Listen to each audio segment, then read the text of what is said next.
Shabbat Tov. Odd palm. What? Shabbat Tov? No, that's it. We're good. All right. You can do Real something. kindness podcast. We're good. There's a podcast going on while this is going on. We'll explain. The rabbi. Thank you for hosting us. Shabbat Tov. Appreciate it. Thank you, Shirat David. Yes. Oh my God, you guys are so lucky. Yeah. So I hope over the Shabbat you had an amazing experience of both just soaking in the Shirat David and Efrat community, meeting with your host families and talking to them about some of their wonderful and amazing journeys. And tonight what we're going to do is... One minute. We have to also shout out to Rabbi Yaakov Greenberg for an amazing drasha. Everyone was praising it, my wife especially. Thank you. Appreciate it. And we just have been so lucky, all of you have been so lucky to really just to get to know this wonderful people who have moved with their families and tried to restart their lives here in Eretz Yisrael and be an active part. And tonight we're going to be hearing from two people who not only have a journey into Eretz Yisrael and a journey into Efrat, but also have really just taken this idea of ichpatiyut, this idea of caring about Am Yisrael, caring about the people in Eretz Yisrael, caring about the Jewish people, and one's a rabbi, but they're not rabbis in the classical sense. Definitely not. But they are marbitz in Torah, they are marbitz Jewish values, they're marbitz chesed in this world. So B'ezras Hashem, we have the great schus to hearing from Yosef Aharon and ELIYAHU, Machon, that's how you want to be called? Well, Eli Goldsmith, and it's just a tremendous schut. So the way this is just going to work is that I'm going to start with questions that I prepared beforehand, and then after you guys get to know these two amazing people, we'll open the floor to any additional questions. Okay? But before you ask your question, Yes, go ahead. we're going to sing a song. We're going to Okay. sing a niggin. We'll explain why we're doing this later. But yeah. This is a niggin that Reb Shlomo Katz had downloaded when he was in the Shuva Junction, when he went to go visit over there. It's an amazing song. It's a great song. You guys You'll be might- hearing about it soon. If you guys haven't heard it, it's pretty catchy. You can sing along, you can hum along, whatever you guys want. All right, ready? Either way. Shuva Hashem Hashem Yitzeinu Gafikim B'Negev. Shuva Hashem Hashem Yitzeinu Gafikim B'Negev. Shuva Hashem Hashem Yitzeinu Gafikim B'Negev.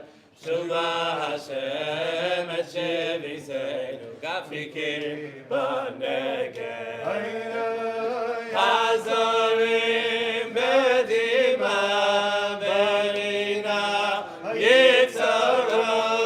Hazorim Bedima Berina Yitzcharu. Alright, you have to wait till Rav Shlomo releases it, or we sing it again. So, as a shame. It will come out soon, Rav Shlomo Katz. So first questions for the panelists.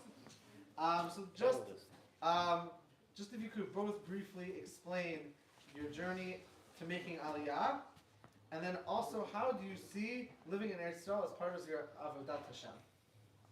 Okay, so in terms of Aliyah, we're in Shirat David, so we have to respect the customs over here, and the way of understanding what it means to be in Eretz Yisrael. So, in honor of the place we're in, I'll say that we constantly have to be making Aliyah. That's something which we are all working on, I suppose, as well. Like all of Am Yisrael need to be constantly making Aliyah. It's not something when you arrive to Israel, now you're yoked to Zion. You've done what you've had to do. I came when I was 18, and I haven't really left in terms of living. I visited London, I visited my hometown, but living in Eretz Yisrael has been now 26, coming on to 27 years, which is unbelievable to think about. And it's a constant process of Aliyah, of developing and growing. Aliyah, you understand, means to constantly grow, like you get an Aliyah to Torah, you're getting called up. When I moved from Yerushalayim, which I lived many years in Yerushalayim, I moved to Shirat David. they didn't just give me an Aliyah and Shalom Aleichem. They sang the famous Shuvu Bonim, which the Guvulam. We're returning back to the.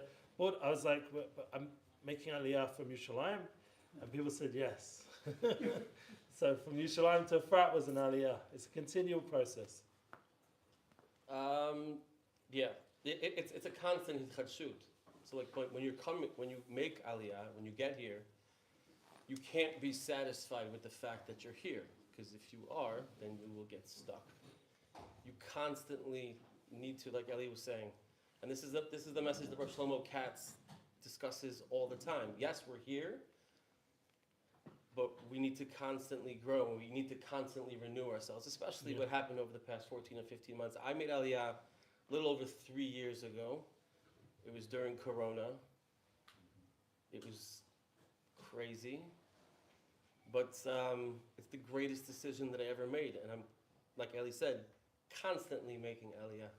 It's a constant. If you're not working on yourself, specifically in Eretz Yisrael, you're done. Yeah, Mamash. agreed. You have to continuously. If he hadn't made Aliyah, I would not be sitting here in Efrat, because he was our first host for many Shabbatons. We spoke about it last year when we spoke here. The 3 Shabbatons our family had with the Aharons in Efrat was what gave us the push. It was over a year, and that gave us the push to move in. And that was before this beautiful shul had been finished and built, and we were up the road and davening in Orach Yehuda, a whole different story. So Baruch Hashem, we were able to grow from Yosef Aaron's decision, the Lillians as we call them. Yeah, we'll discuss that maybe why we call the Lillians. So their family growth helped us grow and make Aliyah from Yerushalayim to Efrat. So we're all influencing each other, and we need to realize that this is a group effort. This is Am Yisrael. This is not just Eli and Yosef. That's why one of the reasons we called our podcast the Real Kindness Podcast. It's not just about us. Can you also just briefly explain like the story, like where did you guys just come from, and when did you make Aliyah? And I guess Eli, you could explain how many places in Israel you've been to also. Yeah, wow. And also, if you just add like I know there's a lot, but like 1 or 2 like thought processes, like when did that change of like I was living X, I was living in wherever you guys are from, and then and then the switch. So I made Aliyah from Boca Raton, Florida. Boca? Yeah. Florida. Where in Florida? Miami. All right, cool. Very nice. So, Boca, not Miami, but still. And it was funny because when we first got here, someone asked my wife. They said, "I don't understand. You left paradise to come here?" And I felt like he gave the greatest answer in the world. She's like, "Yeah, we left paradise for Gan Eden." So it's one of those things where, but you have to constantly work to get it to be Gan Eden. You can't stop. You can't just be here and stop. I've wanted to make Aliyah as long as I can remember. People joke that, when I was born with an Israeli flag in my hand. But the Robinson she wasn't on board. And when she decided that she was going to be on board, that's when it happened. It's that simple. And was there something that just switched, or? In her? Yeah. So did you talk about it? Was there something that? So I came on a pilot trip in 2015, and when I came back home, I felt like one of the Meraglim, because I was like, I don't want to be here. I don't want to come. It's not the Eretz Yisrael that I remembered. The last time I was in Israel prior to 2015 was my honeymoon in 2013. We were in Eilat for 10 days, and then prior to that, it was when I was in my yeshiva at BMT with Rav Ryan. And I came in 2015. I was like, this is not Eretz Yisrael. This is not what I remember. I don't want to be here. Then I came back in August of 2019, like right before Corona, right? And I fell in love with Eretz Yisrael again. And I came home, and my wife saw that I was like flying high. It's like, what happened? I'm like, I don't know. Israel's awesome. It's like 4 years ago. I'm like, I don't know. I can't explain it. I don't know. It's where we need to be. And I kind of left it. And when Corona hit and the whole balagan was happening in America that summer with the riots and the Meshuggah, whatever, she's like, all right, we need to get out of here. But for me, it was just like, okay, great, I'm coming home. And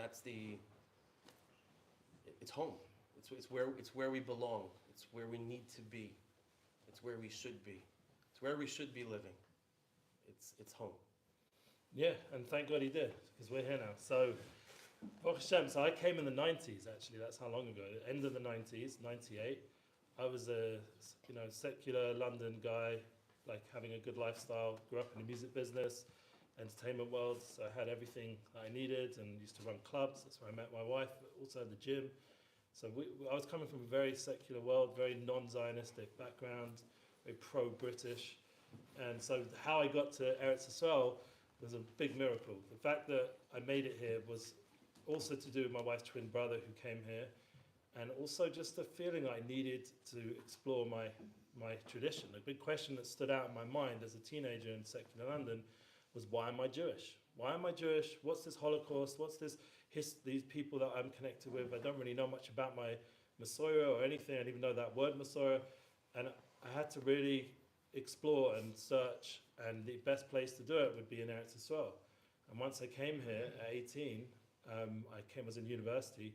By 19, I was already in yeshiva. Maybe even just before 19, I was already in yeshiva. And then 20, I was already fully engaged here. 21, I was married already, and 22, I was already fully part. And in terms of the amount of places I've lived, I mean, my wife and I, we've done a real sivuv of Yerushalayim and Beit Shemesh, Beitar, now Efrat. But within Yerushalayim, there was at least around 7 moves, and it took a while to really find our place. And thank God, I really appreciate it, because I really met beautiful communities all around, and I feel welcome if I go to Beit Shemesh, Beitar. It's a very different scene over there, but I've still got friends. One of them even works over here in Money Changer, Yossi. That's your guy? Yeah, he's one of my old boys. So I love Yossi. he's also connected to my Hasidus I'm part of, the Talmud Rebbe, which was also a journey, finding my journey with Rebbes and Tzaddikim, and I very much appreciate that's the Hasidische Zach. The Kalav Rebbe got me this stromal. So how I got that's a whole story, how we got connected, and he was from the Holocaust. So I feel very blessed that I've met a lot of holy people, a lot of good people, and Efrat for me was a big climax because the community is so strong, and that I wasn't experiencing fully elsewhere. Each time where I was, no judgment on those places, it just wasn't coming together for us personally. And by Hanukkah, we're going to just be moving just up the road, because right now we're quite far in Dekel. So we'll be able to, Baruch Hashem, we'll be able to host more and be even more involved than we've been able to these past 2 years. And I'll get to see more of Yosef, more of Yaakov, and of Shlomo, and all these beautiful people, and all I mean, you see, Leil Shabbos, Shabbat, to miss out on the Kedushas Yerushalayim, yeah, it's fine. Yerushalayim's awesome, but there's no Kabbalah Shabbos like we had here last night in Shirat David, and just to appreciate all the blessings that this place has brought for Am Yisrael. And there's a lot of light coming out of this place, a lot of good friends and new friends and old friends, and it's an amazing opportunity. But Aliyah, once again, is not just something which it's a continual process, and it grows as you grow with other people around you. And we need to realize that we're all together in this. This is not a lonely journey. And for example, my son, who we'll probably get to, but he's in the army. I might as well say it now. Yeah, that's it. Yeah, he's been fighting since he finished his training before 2023, and then Simchas Torah he was already heading out to fight, and he's been in Gaza for 11 months, Gaza, and he became a negavist during his time in Gaza because the other negavists got injured. So now, it's intense to think about, but after 5 more missions in Lebanon and a whole week last week in Syria as they call it, Syria, and now tonight we just got the message we weren't able to do BORUCH because it was on Shabbat, unfortunately, so we won't be able to see him, and he's heading out on a mission as the front negavist. So we have to all give extra tefillas for BORUCH MASHA, like this is a current thing, ultimate Mesiras Nefesh for the soldiers and all the soldiers we need to have in mind constantly, and that's been a real game changer, and being part of a frat has helped so much with that. You can imagine as a father, it's not easy, yeah? And the footage I've seen, because he has a GoPro DJI thing, and what you see on the news, he's experiencing, but even way more than the news can capture. And it's amazing. They're amazing young men, and they're constantly fighting for us. He's only 20, so having this community has just been a big saver for me personally, my wife, just having the support. Could it be more? Yeah, everyone can support each other more, and that's once again, Aliyah, we're all growing, So do think about more the soldiers, do think about parents of soldiers, and that's where we're going to get to what Yosef does and how we can actually do something about it. Yeah, amazing. And we should wish your son much tzlacha. Amen. Amen. So actually, perfect leading up into the second question, which is, what about Efrat is unique? What drew you to Efrat, or about living here? What is unique and special about being in Efrat, and also specifically in the Shirat David community as well? So I'll be honest, I don't. Tom Shafour, Rabbeinu Tom, he's this guy who lives here. Good guitarist. He says that you don't choose Efrat chooses you, and it's really emet. Like it really did work out in that way. Well, our family was looking for something specific. We didn't necessarily find exactly what we were looking for, but overall, we felt like Efrat was the right place for us. We made Aliyah. My boys were 16 and 13, so they were older. So we wanted an Anglo area where they would feel comfortable and have a soft landing spot. But I think even on a deeper level, so this week's parasha, Parashat Vayishlach, was my bar mitzvah parasha. And it's just so apropos that I got Aliyah Shishi this week, or today, because that's the first time that Efrat is mentioned in the Torah, right? It's the first time. I think it's Perek Lamed Hey Pasuk Tet Zayin, if I'm not mistaken. And my bar mitzvah, when I read the Torah, I read up until Shishi. So it's almost like it's one of those things where, all right, you'll read up until Shishi, but you'll live out the rest in Efrat. So it's just, I don't know, maybe it's my own crazy machshavot, but That's beautiful. But Efrat's an amazing place for so many different reasons. I think where I came from, I was living in East Boca, and it was like a Chafetz Chaim type community, but very, very warm. And there were like 4 or 5, 6 families that were like known to be awesome families. It's like, I wonder if we're gonna get that, when we come to Efrat. And we actually have friends who are here for Shabbat from our old community. And we came out of shul on Friday night, and the wife looked at me and she said, Efrat's East Boca on steroids. Like, mamash. And I've used that term before. And every family here, each family is great in something, but each family is just as great as the next. And there's just so much chesed. We came during Corona. We got off the bus. There were 20 people waiting for me. Majority of them who I didn't know, in front of my house. When I got off the bus, they're singing V'shavu Banim.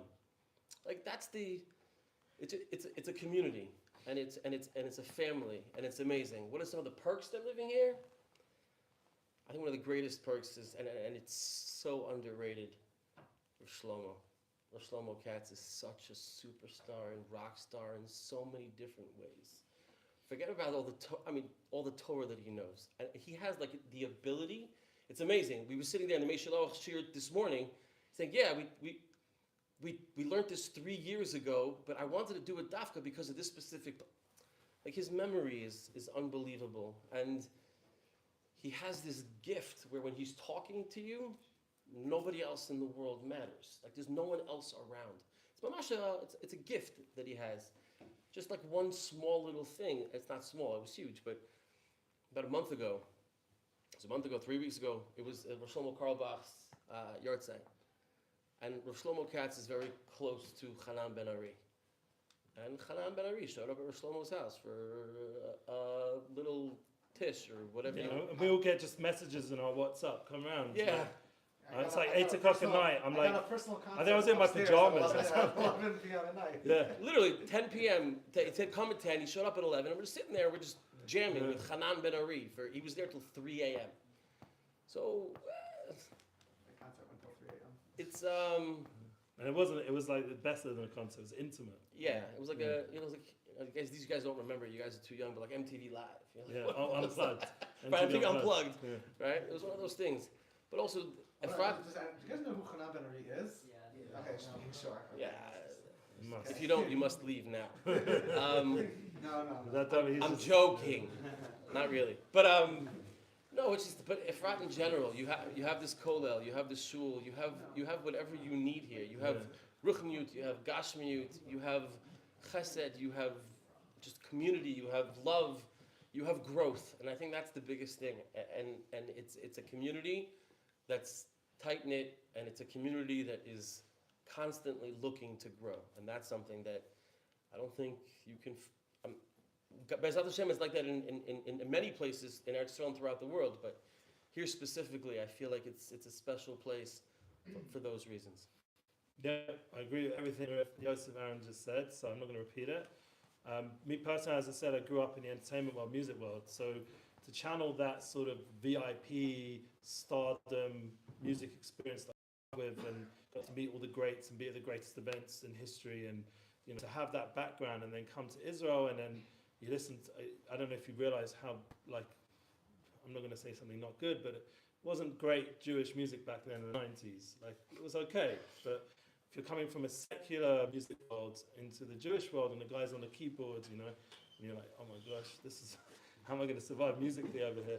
And thank God, it's so developed, and obviously, as Rabbi Yosef Aaron just said, Shlomo Katz, Rav Shlomo Katz, he's an example of someone who's bringing the panemius of music, and his brother Eitan, and so we'll get into this, but I got involved with a whole booking industry in terms of the Jewish world, and I found Efrat as one of the best places where people are continuously visiting. And we'll just turn up for Shacharis, and Eitan Katz is davening like a few rows over, and the other day some big rabbonim walk in from Miami, Rav from Goldberg, and people you want to know, yeah. I was just wandering into the shul, and this constant experience of meeting special people, because I don't think it's just about music, it's also about speakers, creatives, rabbis, people who can really inspire. Because I didn't want to come to Israel and just be like, as a rabbi, a regular sort of classical person. Like, I wanted to be much more than that. Like, I feel like just, not putting down that world, but just being a traditional sort of teacher, and, it's very respectful. But coming from a world where there was so much impact, I wanted to be able to be part of how we can change the world. As I said, my family put on Live Aid, and if you know what that is, it was the biggest music event in history. And the impact is still felt till today. In fact, they just released a song from that time, with Ed Sheeran and other famous musicians are in the song, Bono, all these people, big people in that world. The legacy continues. How can I contribute from my background and my personality and make an impact on the world? And that's, you need a community. You need a place. You can't do it by yourself. That's the point. You need to have people that understand your vision, and in this community I get a lot of validation of who I am, and it really empowers me much more to keep going in my larger vision of what I hope for Am Yisrael, a unity experience, etc. Amazing. Now comes the other side. What are some of the difficulties of living in Eretz Yisrael and also living in Efrat? Let you answer that one. Yeah, I got So I have no tough problem one. with that. No, it's not so tough. Listen, we know that Eretz Yisrael Nikat L'Yidei Surim. And the first year is not a pashut thing. When you come from America and there are certain things that you're just accustomed to, and just the way bureaucracy works or whatever it may be, or services or customer service or whatever it may be, that's a very simple thing. And I'm going to say something right now that's not politically correct, so I'm going to apologize in advance. Or not really, but I have to say that. One of the difficult things about living in Efrat is that we live next to a bunch of cockroaches. And it's one of those things where there's Torah about these things. Like, there are things that B'ezrat Hashem, when we have a government that understands the needs of the people, and the government should be as focused as our actual Malachei HaSharet are, our soldiers that are on the front lines doing what needs to be done. Now, don't get me wrong, I think the man who's in charge right now is the best person we have possible. I really don't want to get into a political thing, but at the end of the day, there are people in this country that don't belong here. And that makes it difficult for the ones that do. And that's probably my biggest issue. That would be, for example, they'll work in Efrat. the way where they shouldn't be. Yeah, that's like the Lamaisa. No, they shouldn't be in Eretz Yisrael. No, but I'm saying Lamaisa like in terms of Efrat. Well, that's Like a a daily- that's yeah. a given. Yeah, they Yeah. shouldn't be coming here. They shouldn't be working here. Because they've been allowed back in. For a while, they weren't allowed So, to work. and but now that's a Yeah. symptomatic thing that whatever. That's a lesser problem than what the bigger problem actually is. And you know the Torah talks about it. You get a toshav, you leave peacefully, or what we're doing in Gaza and Lebanon. It's really simple. It's mamash simple. It's not a complicated thing. And when we follow the Torah, and if we follow the Torah the way that we're supposed to, then it becomes a lot simpler. But Litzarenu, our leadership doesn't have the same mentality, doesn't have the same mindset. How does that affect you personally? That's what I want to know. Because remember, we like to do podcasts. We like to talk. So how do you feel about it? Like, because I know that's for like the but like when I know my son, he comes out of Gaza and he hears workers next door speaking in Arabic. He's triggered because they've just like been fighting with them, and now that same sort of energy and voice is next door building a house. It's very hard for him. Yeah, like it's a real thing. You know, so how? I don't think I can really say it. Publicly. Yeah. Okay, that's fair. You have to get to know Yosef to find out the real inner reason for Baruch Hashem. So I would say living in Israel and living in Efrat, very similar issues, like the fact that the government and the general character of Israel has not yet understood its spiritual purpose is very frustrating. It affects your daily experience in terms of trying to build a business, trying to, anything you want to do here, you're going to have to face up to the fact that it's not the ideal system. They're not Balei Chasodim, they're not here to help you like on a daily basis. They're here to make sure you do what they want and what they need, and it's a little bit painful to see people treat each other that way, and it creates a whole culture that's not, it's not the ideal culture. I hope all of us making Aliyah here, the last, however long we've all been making Aliyah from places like, England, America, and France, and all the places which hopefully have a bit more, Canada, have a bit more derech eretz, South America, we have a bit more understanding that business needs to be done and a bit more of a trust base. There needs to be more, chasodim and relationships, and all this needs to change. And I think the more we make Aliyah, the more we will impact. I think it's a very slow process as of now, but also the fact that with what we've gone through now with this war has changed the whole nature of the experience. Being, my own son has changed. He's been forced to grow up in a crazy way, and that's impacted our family, and I'm sure all the other families and people that have, God forbid, gone through tragedies. We're very, in pain people. We have a lot of pain and a lot of tragedy, a lot of suffering that we're dealing with and facing with daily, and that is difficult to process and to manage. But the beautiful thing is, once again, we're doing it as a family. That's the difference. So that's the comfort, and we're doing it in our home rather than outside somewhere else. And so even though there are things like Yosef brought up that we really urgently need to fix because it's endangering our people, literally, putting our lives at risk, having this previous situation and allowing it to come back, God forbid. But we do have to change, and I think all of us need to take on that responsibility to be the change and to influence our surroundings and bring more good-natured, good people who have impact to the infrastructure of Israel, and that will improve our experience in a way we can't even imagine. I want to say one more thing, and it's this week's parasha as well, right? So Yeah. the one event in the Torah that most resembled, to a certain extent, what happened on Shabbat Simchat Torah was the story with Dinah, right? Dinah and Shechem. And I want you guys to do some homework. Go back and take a look at what the Rambam says on that story, and what the Ramban says Sarim. on that story, Yeah. and what the Gur Aryeh says on that story. When we live our lives according to the Torah, it becomes a lot simpler. Just do it for yourselves. I didn't say it. Just go and look. You guys are learned boys. Yeah. Go, take a look, and you'll see. And you'll see exactly what I'm referring to and why I said what I said. So right here, Rav Shlomo quoted a rabbi to the Machon, because the Rabbi Yaakov is part of the Machon Zmirat Haeretz.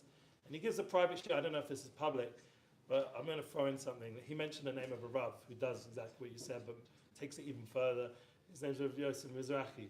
So he'll say, I'm not saying this. It's in the Torah itself. And that's the point. Meaning, But that's it. not blame anyone for saying the truth. It's The truth needs to be said, and it's quite a strong approach, but the truth needs to be known. Yeah, Was that shit given last year? it was here, just like a week ago or something. He mentioned Yosef Maki mentioned Motta Frank that year. Oh, I think I missed that. No, not like I think I actually happened to miss that shit. Yeah, it was a special one. I was like, I don't remember that. Yeah. Oh wow, amazing. Thank you. Okay, so now we're gonna ask one question to each of you. Just to go into more specifics about what makes you amazing people. So first for Eli. Eli, would you care to explain to us what is one Unity music or Uni bookings, right? Yeah. Unity bookings. What is the Midnight Rabbi? And then also, I guess it's like encompassing those two questions. How do you use your unique skills and upbringing to inspire Israel to reach out to Jews? So I'm very happy Rabbi Yaakov brought this up, because I've been working on this. We met originally through Rav Shalom Morish, so I was helping him share his Amunah Global, and Rabbi Yosef wandered in a few times to come meet with him, and that's how we became connected originally. So I've been working in the space of speakers and rabbis, and before that I was involved with charity that did big events, and I worked for Yeshivat Har Etzion, if you know who they are, and the first year when they opened up, Yeshivat Har Etzion, they brought in a lot of musicians. And I was already online connected to a lot of people like Nissim Black when he was converting, or I'd even before that, how I found out Nissim Black was a guy I was helping a guy called Shine Poe. He didn't even become Jewish in the end, or maybe he did, but he didn't, I don't know. He's now trying to be the PM of Belize, funny enough. And he just put out a documentary on hula. I could even be in it. But the point is, I don't know, hopefully not. Anyway, the point is that I was coming from that space of being online and being involved with musicians, and even when I was in yeshiva, I used to do kumsitz. I didn't, like I said, I didn't come to Israel just to be a quiet yeshiva bocher. I made events. I wanted people to get inspired, and I had kumsitz all the time in my time of yeshiva. When I left, apparently they stopped happening. Anyway, I carried it on throughout, and I made events for the yeshiva world, and we did a few big band events back in the day. We had 1,000 people at the Great Synagogue, and people like the Solomon Brothers in a different Gilgal were there, and other famous guys you probably heard about, and like Laser Lloyd, other people. Anyway, the point was I was very involved in that space, but what I wanted to do was to take it to a new level when I stopped with Rav Osh, and I was even thinking about it way before, this concept of unity bookings. Nissim Black always used to tell me when he asked me to be his manager and eventually his booking agent, he said to me, can you create an agency or something? So I'll be one of your artists, but you're not only relying on me to be your main guy. There's lots of people. And I said, yeah, I think I will. And he has a lot of people around him that I also represent. And plus, it grew into speakers and creatives and comedians and all kinds of different mentalists, all the different spaces of entertainment that there are in the Jewish world, in a kosher way, obviously. And the point was they're all inspirational people who are role models. One of them, I did a big event, Rudy Rochman, in England not so long ago, and that was packed. My family went, so that was very inspiring for me to know that I was able to influence my family in London to hear someone who's more towards our wavelength than someone they would hear generally in London. And they all went to the event, and it was a big success. There's been so many things that I've been involved with over the years. Just helping a friend of mine, he made a huge wedding in Amsterdam and bringing Alex Clare, 18 Cats, the whole band, bringing the whole Shira choir, working with singers so seeing the effect that music has and unity being my goal, as you've sort of come up with, and it has to be unity based on truth, like Yosef's saying. So the idea, we have to find people who are truthful people to represent and put them out there more and more and more. Like we just did an event with Nissim Black in Tel Aviv. This was Thursday night, and he's speaking to all these Tel Avivi guys, and he's telling the truth. He's not going to change it for them. He's going to tell his journey and his truth and his message, and he's going to be Nissim Black. He's not. These are real people, authentic people, and one of the problems in politics is they're always trying to please everyone. Or even it can happen even in yeshivas, you're trying to please the crowd. We're not trying to please the crowd, we're trying to inspire the crowd to change. And that takes a bit of strength and inner strength and understanding who you are. So all these people have that. Unity Bookings is the name of the company, and Unity Music, bringing unity through music is the goal. And to explain the other name, Midnight Rabbi, that came about as a different time period where I was 5 years on the streets of Yerushalayim, helping teenagers at risk, and ended up also in Telstein as well around that time.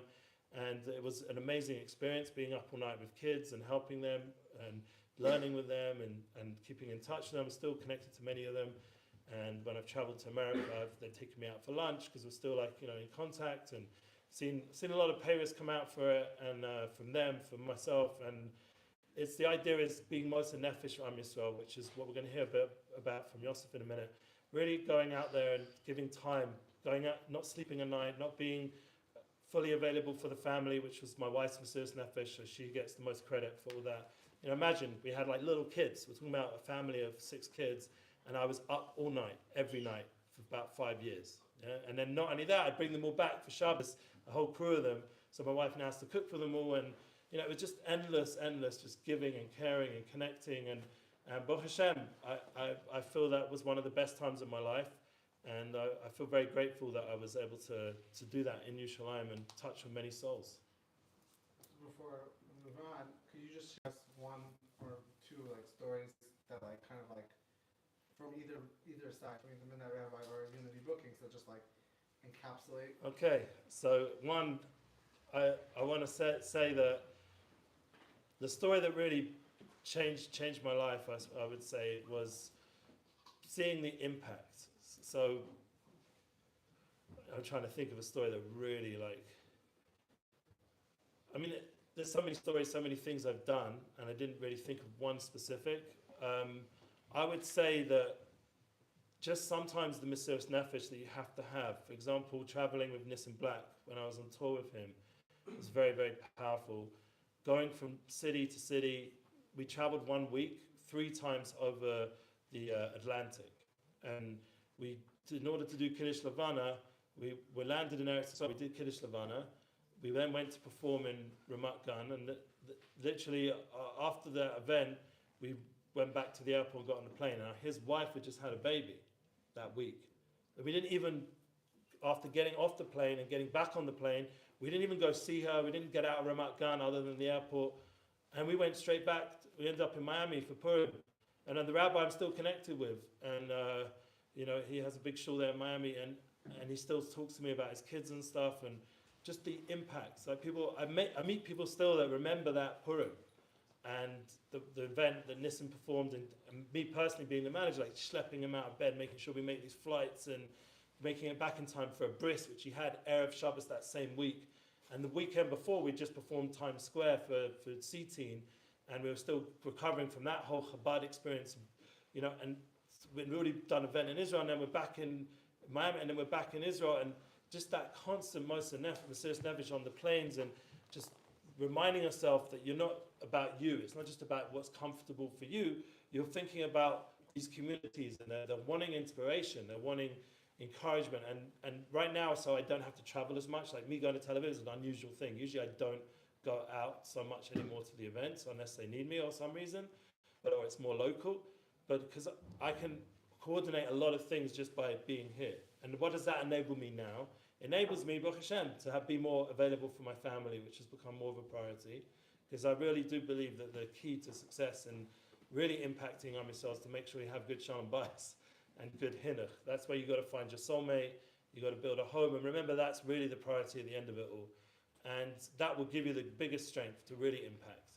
So that's my hope and prayer, is that by us becoming more unified in our homes, we'll have more ability to unify as a people. And Yosef. Yes. So why don't you explain to us what is Meals for Heroes, just one chesed, and how did it start? Be kind. Where did it start? Where's it going? And where do you project it to be in the future? So Baruch Hashem, as I said, we made Aliyah it was July of 2021. It was Corona. It was also Ramadan. So when we first got here, We were in Bedud for 2 weeks, and after Bedud, we had to go shopping. And we didn't have the Zayit Mall here yet. Everyone said go to Rami Levy. But my wife, because it was Ramadan, was scared to go to Rami Levy by herself. She's like, Yosef, please come with me. So I went with Rami Levy. You still coming with her? No. So we went to Rami Levy. And again, it's her first time shopping in Eretz Yisrael, and everything's in Hebrew, and she doesn't speak it. And it's like a lot of Google Translate, and it doesn't make sense. And it really took a lot longer than I would have liked. So we get home, and I said to her, baby, I love you. I can't do this again. I'm going to drop you off at Rami Levy, and I'm just going to sit at Hummus ELIYAHU right there at the Tzomet. I'm just going to have some hummus, have a couple of cigarettes, just hang out, whatever. I quit smoking since then, Baruch Hashem. It's been over 3 years, thank God. And whatever. So that's what happened for the next 10 weeks. And every time I was sitting there, I saw a lot of Chayalim walking in. Became friendly with the owner, and every time Chayalim walked in, I looked at Shlomi, who was the owner back then. I was like, Shlomi, Alai. This was happening for like 3 months, and it started getting really expensive. So I said, I got to do something. He was covering their bill if you didn't get it. I've seen him do it. We went out to eat the other day, thanks to the podcast. Someone sponsored us, whatever. So we went out to eat, and there was a whole bunch of soldiers walked in, and his wife sees, oh, here we go. And within a short moment, he's gone to the waitress. The whole meal, all their meals are covered, you know. And it wasn't a cheap. It was Rosa. You know, Rosa's not like, it wasn't like hummus Eliyahu or something. It was a higher level. Anyway, Sorry. I tried to create my own non-for-profit, and the bureaucracy here in Eretz Yisrael is worse than it is in America, thank God. So that didn't work out. Then I was in contact with another organization trying to do something, and we were going back and forth as to how it would work for 8 months, and then they finally said, you know, we can't do it. So I finally went to Jerry Latinik, who's a hidden tzaddik, and he's the CEO of Just One Chesed. He also happens to be family through marriage. And I said, this is what I want to do. He's like, it's not necessarily the Just One Chesed model, but raise funds and we'll make it happen. So in about 4 weeks, I raised $35,000. And I said, great, now we can open up, we can do this for a year. How do you think they paid for the merch? So we started February 1st of 2023. So before the war actually started, anytime any chayal in uniform sat down to eat at Hummus ELIYAHU, it was limited to 10 meals a day, but they ate for free. And then I went to America for my niece's wedding. Went to go see my former boss, told him what I was doing, brought me a check for 25 grand. So we added a second restaurant right after Pesach. And then we added a third restaurant literally right before Shiva B'Tammuz. And then the war happened. And I literally became the food delivery guy for the Chayalim in Gush Etzion. Whether it was Chatmar Etzion, or it was Karmei Tzur, it was Tzur Hadassah, it was Panorama, Heradion, whatever. I would get phone calls. We just got out of Jenin, we just got out of Husan, we just got out of here, we just got out of there. We want burger bar, we want sushi, we want pizza, we want whatever. Can you help us? Long story short, since February of 21, February 23, we just hit the 50,000 meal mark. I've done. Come on, guys, let's give it a clap.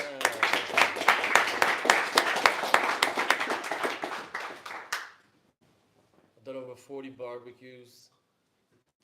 And now we just added a fourth restaurant, Falafel Sinani in the Dagan, right there next to Siftach. It's the fourth place that when they go to sit down and Good eat, falafel, they eat for free. Beautiful view as well. So during the time, I had a business in Florida. I had a liquidation business. I had a medical supply business. Instead of spending time on my business, I was spending 50 to 60 hours a week fundraising and delivering food to our Malachei HaSharet. And we really are Malachei HaSharet. And I tell them every day when I see them or when I deliver food or whatever it may be, that when they finally realize that they are actual Malachei HaSharet, that's when we'll win the war. Not just the war in Gaza, Lebanon, Syria, the actual real war that we have in the nation as well.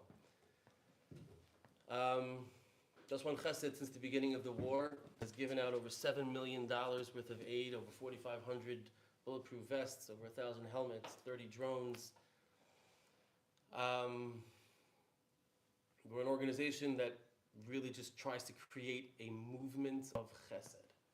That's what we're trying to do. We have They're doing it. We all contribute. Everyone's helping in some way. We're doing Yeah. kindness booths. Yeah. Like we literally go out into the middle of nowhere, and we just go up to people randomly and say, "Hey, say something to him for the injured soldiers.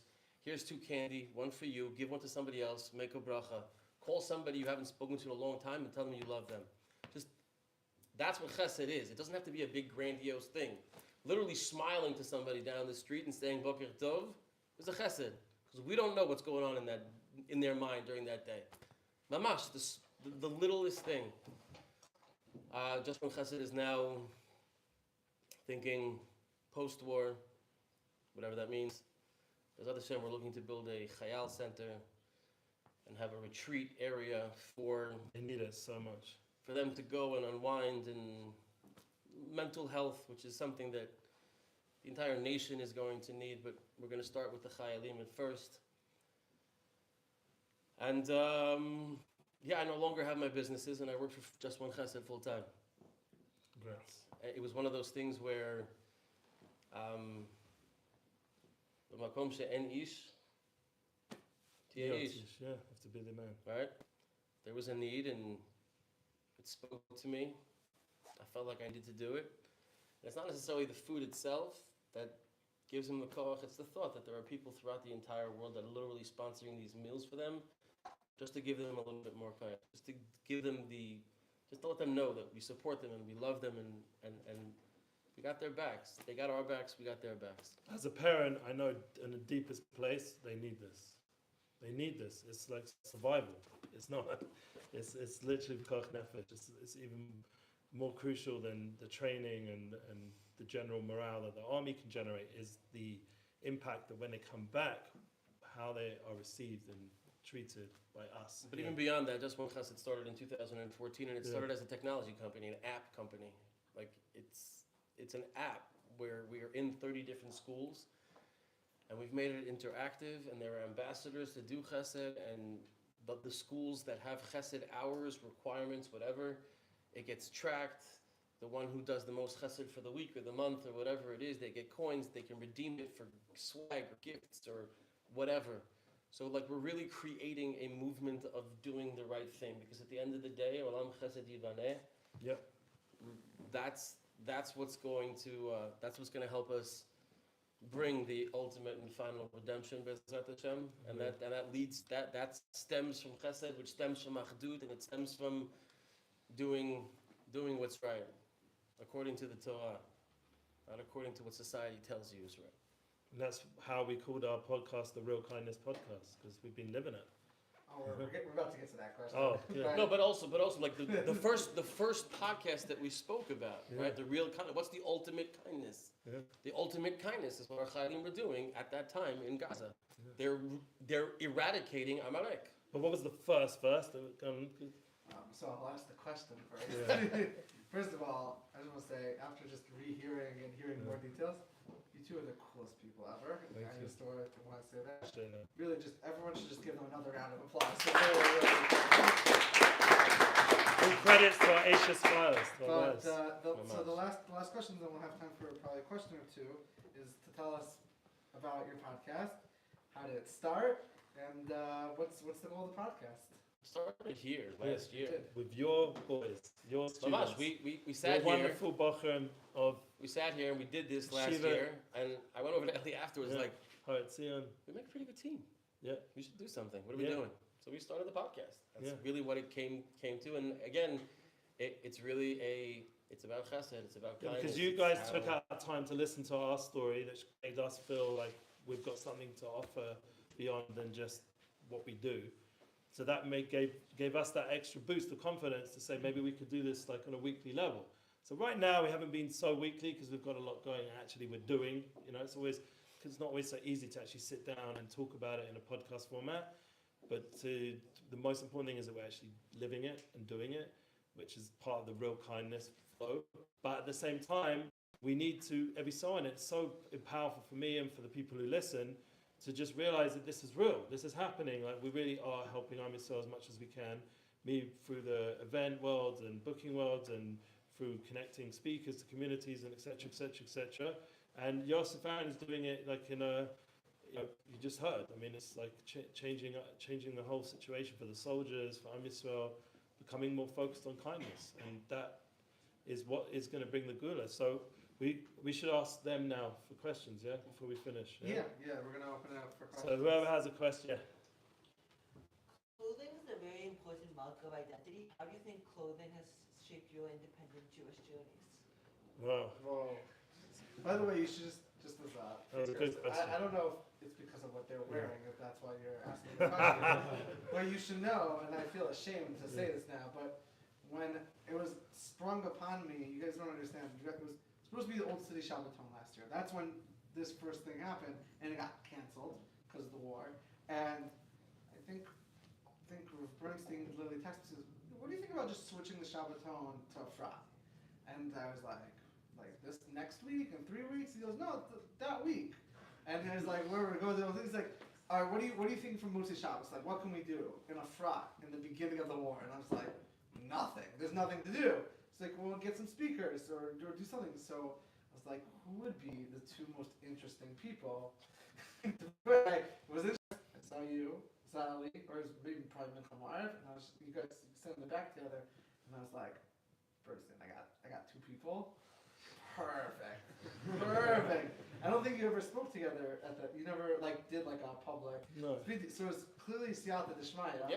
And I just moved here, and I felt like the most chutzpahdik person going up to two random people and being like, "Hey, you look interesting." Must be the Yeshiva Crazy. kids? Yeah, literally. But really just Siyata Dishmaya. Okay, no, go ahead. So his question is really important, like the idea of how the Chitzonius is more of the Panemius, you learn in Mesilat Yesharim, and you have to work on that aspect, and you have to pay due to it. Obviously, it's not the Ikka. The Ikka is, once again, we're learning all the time here, the Panemius, the inner world, your inner connection to Hashem and to Torah mitzvahs, but the way you dress does impact. So this is my Shabbos clothing, Yom Tov clothing.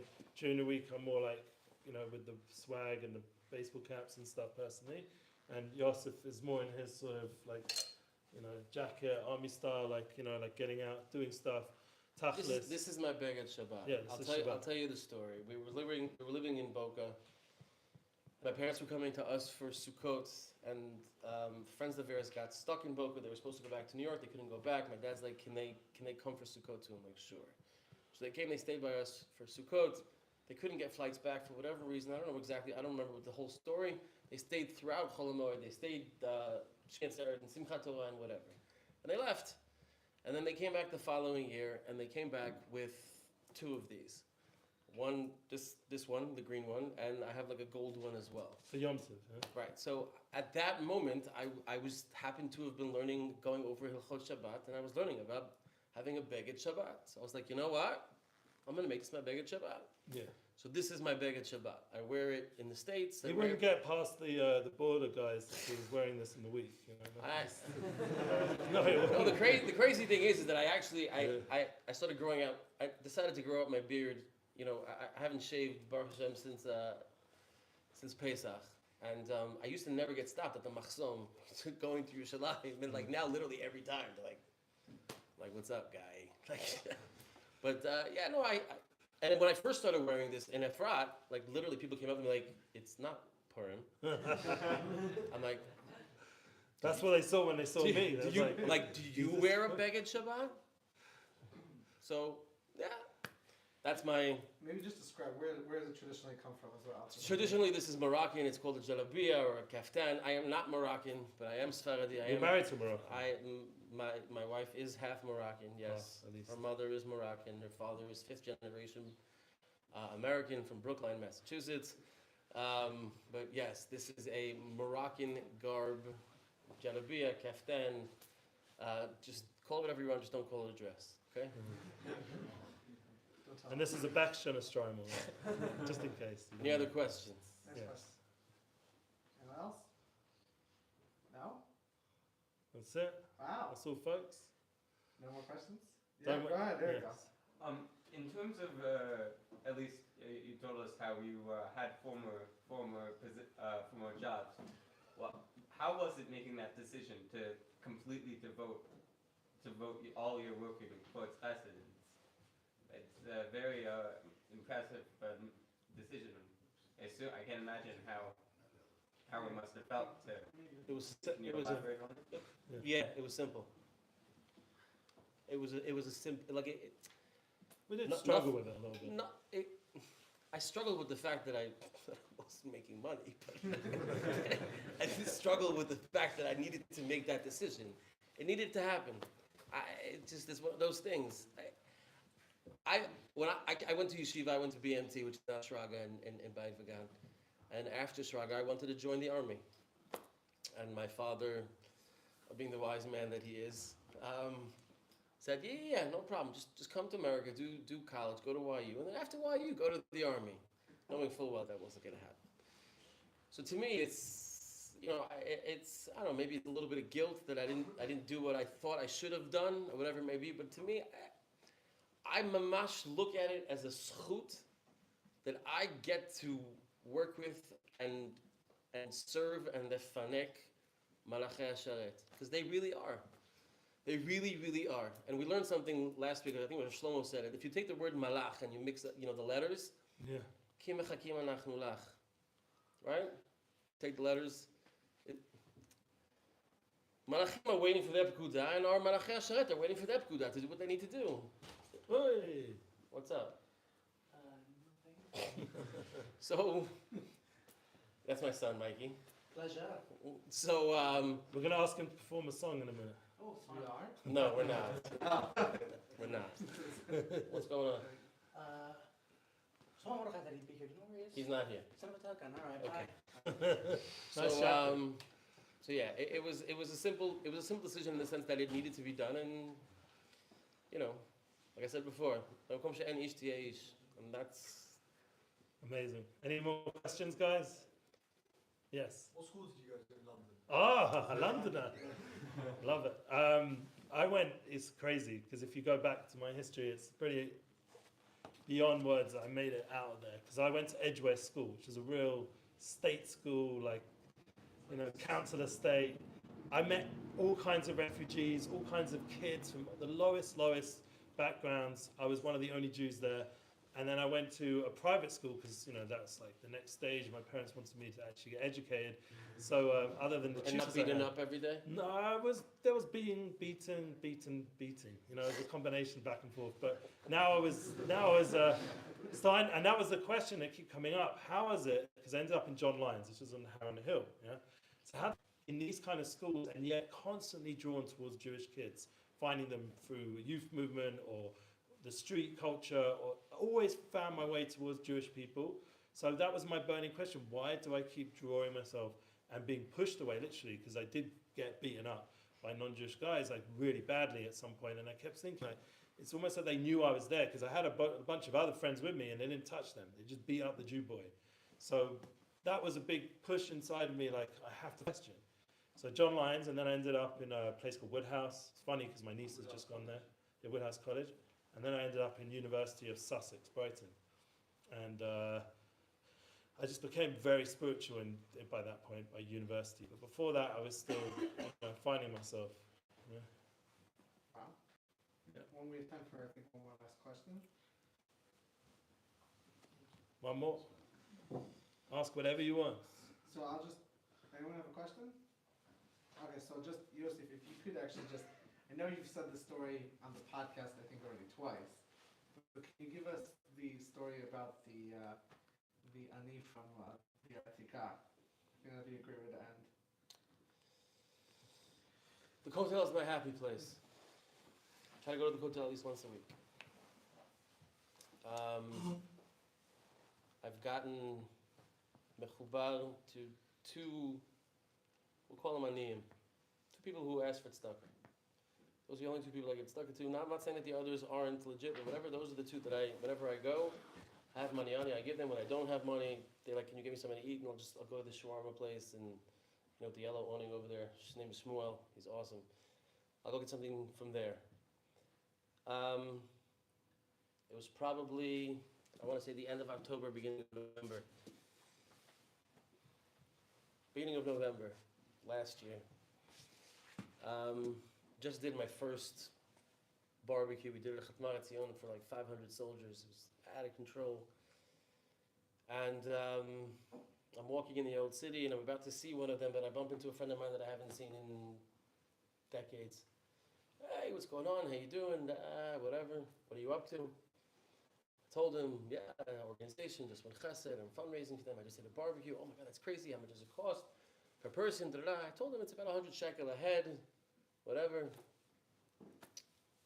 So I go, I see the ani, give him some money. But I go, I see him continuously for the next 4 or 5 weeks. And then I go back again 5 or 6 weeks later, whatever it is. And he wasn't in his normal spot. And he's like, hey, am I going to see you later? I'm like, yeah. It's like, I'm reaching into my pocket to give him something. He's like, no, not today. It's like, just give me something to eat. I'm like, I'll do both. No, not today. Just give me something to eat.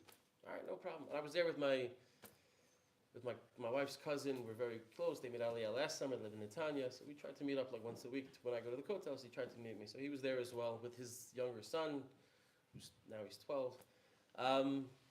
And he goes and he eats a sandwich and whatever it is. And then he leaves. He's like, I'm going to see you later, right? I'm like, yeah, I'll see you in a little bit. No worries. So then I walk by and I go and I go see him and I shake his hand to give him and he put a wad of cash in my hand. He put a wad of cash in my hand. And I look at it, I'm like, what are you doing? He's like, you have to take it. I'm like, okay, why? He's like, Yosef, you have to. I'm like, okay, why? He said, do you remember 4 or 5 weeks ago, you bumped into your friend, you were telling him about the barbecue. I want to help with the barbecue for Chayalim. I'm like, listen. He's like, I know it's not everything, but it's for 50 Chayalim. He handed me 5,000 shek. Okay, I didn't have a barbecue planned. I didn't have anything coming up. He's like, you promised me you'll lose. I'm like, okay, no problem. And again, I know this guy because I'm going to the Kotel once a week, and every time I go, I give him tzedakah or I give him food or whatever it may be. So I walk down the steps, I go, I dive mincha by the Kotel, I say some tehillim, I come back, I get in my car, and I receive a phone call. This was a Tuesday. I receive a phone call, hey, what's going on? I'm like, hey, listen, I have some money I give. I want to do something for soldiers. If I give you $1,500, does that help? I'm like, yeah. It helps. He's like, all right, awesome, send me the link. All right, great. So I'm getting a little closer. Most bases, it's got to be a minimum of like 150 soldiers. Saturday. I'm not even joking. 5 minutes later, I get another phone call. Hey, my name is so-and-so. I got your number from ABC. I heard you do barbecues for soldiers. I'm coming in on Thursday. I want to do something on Sunday. I got about $1,500. Can we do something? I'm like, we can. So I put it all together. That Sunday, I did a barbecue in Shirat David for 8883. And take pictures and videos and whatever it may be. And then I give it to my marketing girl, and she creates a video. So the next time I went back to the Kotel was the following Wednesday. I had the video. And this guy doesn't have a smartphone. I can't send him the video. So I go and I'm sitting there. I'm like, hey, I got something to show you. So imagine I'm him, I'm sitting down, and I'm standing behind him, and he's looking at my phone. And I can't see his face, he's looking at my phone. It's about a 1.5 minute video. When the video ended, he turned around and he had tears rolling down his face. Thank you so much for giving me the zchut to be mesameach chayalim. This is a guy that collects tzedakah. I don't even think you know the next part of the story, which is insanity. Every time for the next 2 months that I saw him, Yosef, you have no idea what you did for me, that video. I don't know. Okay, great. I'm so happy. Baruch Hashem, it's great, amazing. 2 months later, I go see him. I can't reach to give him money. No. What's up? What's going on? I need to talk to you. All right, talk. No, we got to talk on the side. My mom felt like we're doing like a drug deal. I don't know what's going on here. We go off to the side, we go into the alley, and I'm like, yeah, what's up? He's like, okay, so I want to do a barbecue for like a whole unit. I want to do the whole thing. I mean, we're talking like 200 soldiers. Does that work? I'm like, yeah, it's 20,000. Yeah, I know. I'm like, listen. He's like, for the past 2 months, I've acted specifically for the barbecue, and I'm giving you my MASHA money from the money that I collected. Please do this. When you have a venue, when you have it ready, you have set up, call me. I'll meet you the day before, and I'll give you the money. That's exactly what happened. The day to pick up the thing, I call him up. Like, all right, I'll meet you at so-and-so. We're doing the barbecue the next day. He's like, okay, great. 5 minutes before I'm supposed to be there, he calls me up, frantic. Oh my God, Yosef, I don't know what happened. What? Makara. I only have 19,200. Can you? I'm like, you're good.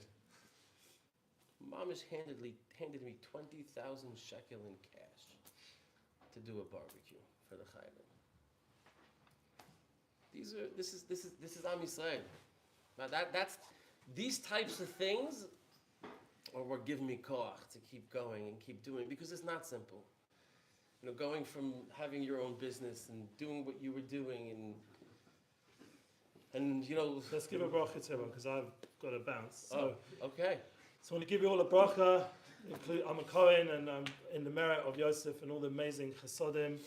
Everyone here, you've got to think about it. We asked this last year as well. What can you do to make an impact? What can you do as a kindness, even within your yeshiva dorms, to each other as friends, to the rabbis' families? If you know soldiers going through stuff, if you want to get involved with just one chesed, you want to get involved more with Shirat David or the unity bookings, whatever way you can impact, think about it.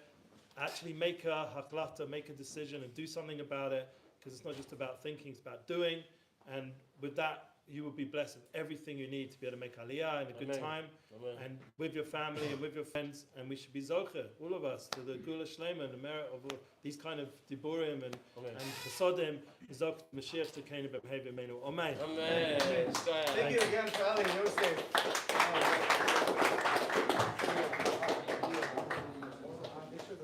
Thank you. Guys, the boss Can I have a picture with you guys? Yeah, let's do a picture. Thank you very much. I really appreciate all Thank you guys are here. Let's do a picture. Please send it to us, guys, as well. Really appreciate Send it to it. Yaakov and he'll send it to us. Send it to Yaakov, please. Any pictures taken? Thank you so much. Thank you. There's a guy here who's taking pictures. Send it to us. Wait, who was the rabbi in Miami? Miami was, it's on this phone. Just make sure we get it. Yeah. Sure. It's amazing. Danny Hadar. Danny Hadar. What's the Miami shoe? Miami show?